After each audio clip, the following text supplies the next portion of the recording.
Well, the Vice President's speech was not only a moment in leadership, but also an example of the brightness of our country. I believe that today she really put out a blueprint for America to turn its page. The American people have spoken. They have exercised their right to vote, which is something that she's been fighting for. And this peaceful transference of power represents what I believe most Americans want, and that is a country that's united and a country that can move on to our next chapter.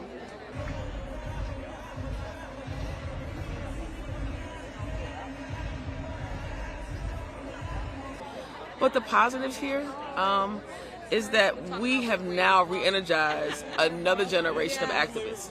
The hard thing for us is looking at policies. There are policy areas that we have challenges with, and we believe that Vice President Kamala Harris was the one that would align with many of our values. However, the new president, we will have to see what will happen. We've seen that presidency before. There are concerns about health care for us as an African-American mother, as an African-American woman, education, economic development. These policies don't always align. So we'll see what's going to happen, but we know that advocates are going to continue to fight.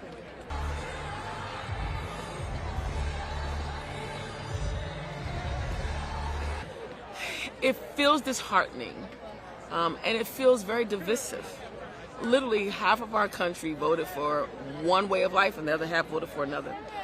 It does feel, it feels like we've, in some ways, almost for a temporary defeat, but not long term. We believe that this is going to be a phoenix rising, that there's going to be a turn in this process, and that many people who were not engaged before now understand their actual vote does count. They're going to show up again. I think 2026 to 2028 will be a different story.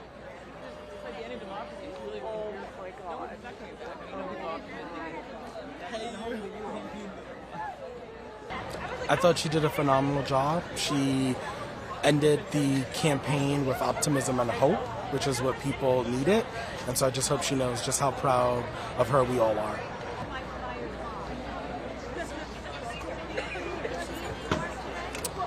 I'm saddened by the results. I think the Vice President ran, a phenomenal campaign. She tried to unite so many different people and bring people together. So it's sad that we just did not cross that finish line.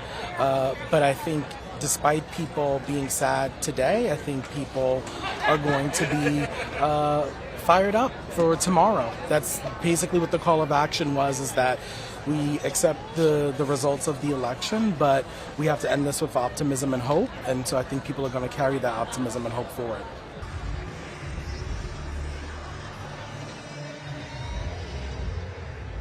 I don't think putting blame on any body or group is going to help at this particular point.